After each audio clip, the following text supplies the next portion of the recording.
नमस्कार, मैं श्वेता श्रीवास्तव।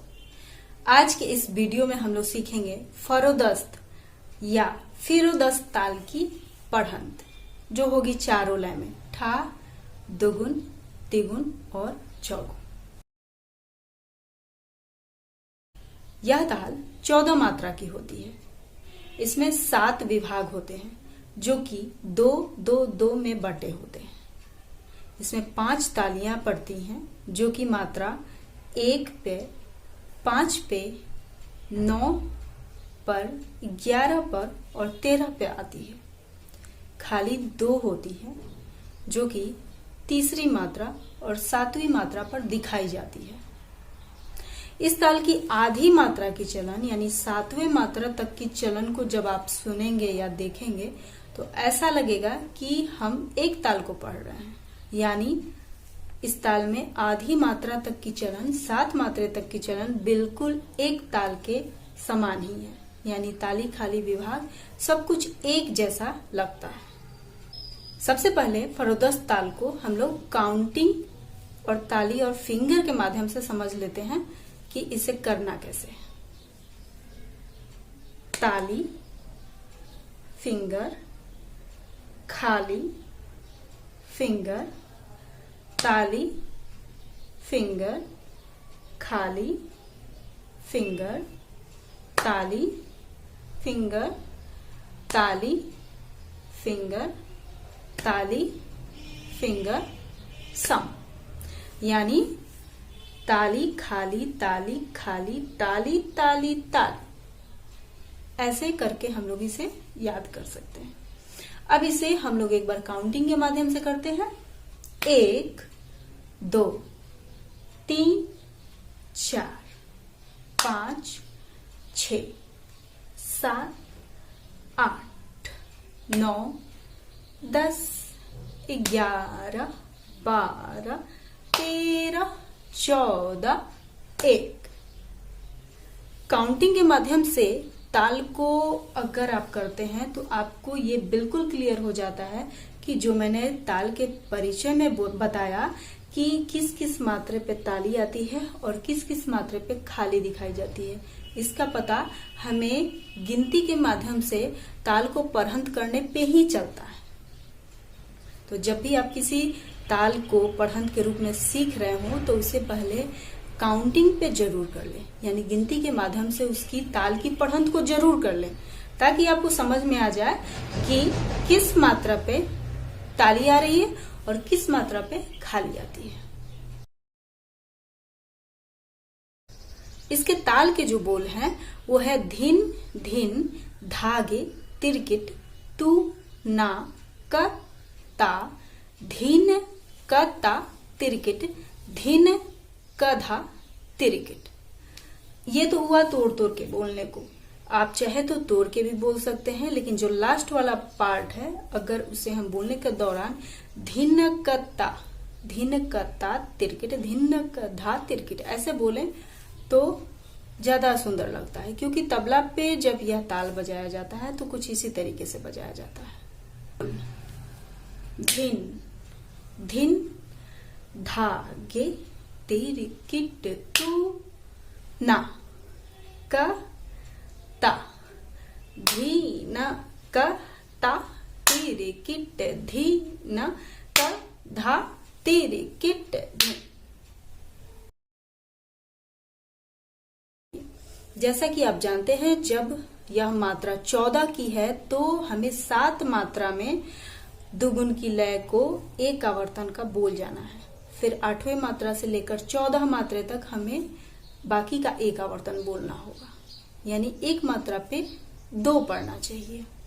धिन, धिन, धागे, तिरकिट, तू, ना, क, ता, धीन, क, ता, तिरकिट, धीन, क, धा, तिरकिट। ओके, हमारा जो खाली दूसरी खाली पड़ेगा वहां 7 मात्रा जाता है, जैसे 1, 2, 3, 4, 5, 6, 7। तो हमें यहां तक एक आवर्तन खत्म करना है। एक बार फिर से दिन, दिन, धागे, तिरकिट, तू, ना, क, ता, धीन, क, ता, तिरकिट, धीन, क, धा, तिरकिट। ओके। अब जो हमने खाली छोड़ी उसके बाद एक फिंगर दिखा के हमें वहां से लेना है लास्ट की मात्रा तक एक आवर्तन और। तो हमने खाली छोड़ा था यहां से धिन धिन धागे तिरकिट तू ना ता धिन क धा तिरकिट धिन क धा तिरकिट धिन।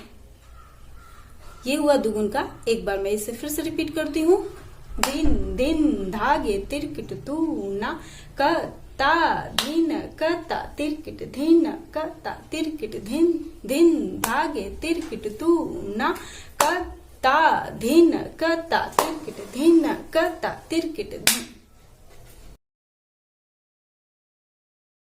तिगुन का जो लय है उसे जब हम बांटेंगे फरदोस्त ताल में तो कुछ ये मात्राओं का अजीब सा कॉम्बिनेशन बनता है, जिससे करने के दौरान काफी सावधानी से लेना पड़ता है। क्योंकि जब 14 मात्रा को आप 3 पार्ट में बांटेंगे तो आपका जो मात्रा पड़ेगा वो 4 के बाद चेंज हो रहा है। 4 मात्राओं के बाद मतलब 4.5 मात्राओं में चेंज होगा, और वो चेंज होने के दौरान कुछ चीजें बदल जाती हैं। जैसे कभी 1 की संख्या में उठाना है अगले आवर्तन से और कभी 2 की संख्या में उठाना है।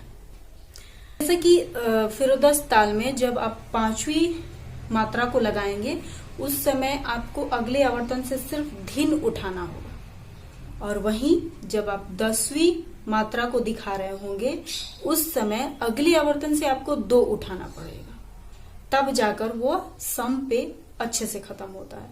नहीं को करते हैं धिन धिन धागे तिरकिट तू ना कत्ता धिन कत्ता तिरकिट धिन कत्ता तिरकिट धिन धिन धागे तिरकिट तू ना कत्ता धिन कत्ता तिरकिट धिन तिरकिट धिन धिन धागे तिरकिट तू कत्ता धिन कत्ता तिरकिट धिन कत्ता तिरकिट धिन।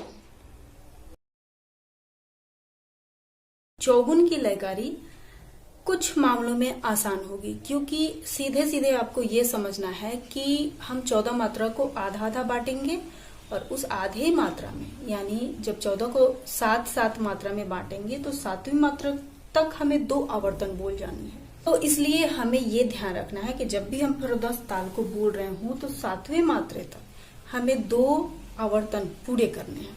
अब ये 2 आवर्तन 3.5 मात्रे का होता है, 3.5 मात्रे का मतलब हमें 3.5 मात्रा यानी 3 मात्रा पूर्ण करने के बाद जो 3.5 मात्रा पड़ेगा वहां पे 2 खत्म भी करना है और फिर अगले आवर्तन से 2 की मात्रा में ले भी लेना होगा, तब जाके वो 7वीं मात्रा पे खत्म हो गई। और आपको अच्छी तरह पता है जब आपने दुगुन की लयकारी सीखी थी तो उसमें 7वां मात्रा दूसरी खाली पे आता है और उसके जो बाकी की मात्राएं उसी विभाग में बसती है। वहां से फिर 8वीं मात्रा जो शुरू होती है तो दूसरा आवर्तन शुरू होता है, वहां से फिर हमें धिन धिन से ही स्टार्ट करना है। धिन धिन धागे तिरकिट तू ना कत्ता धिन कत्ता तिरकिट धिन कत्ता तिरकिट धिन धिन धागे तिरकिट तू ना कत्ता धिन कत्ता तिरकिट धिन कत्ता तिरकिट धिन धिन धागे तिरकिट तू कत्ता धिन कत्ता तिरकिट धिन कत्ता तिरकिट धिन धिन धागे तिरकिट तू ना कत्ता धिन कत्ता तिरकिट धिन कत्ता तिरकिट धिन। होप आपको ये वीडियो पसंद आए और पसंद आने से ज्यादा आपके काम आए और मेरी बातें आपको समझ में आए। अगर आपको यह वीडियो पसंद आता है तो कमेंट जरूर करें। धन्यवाद।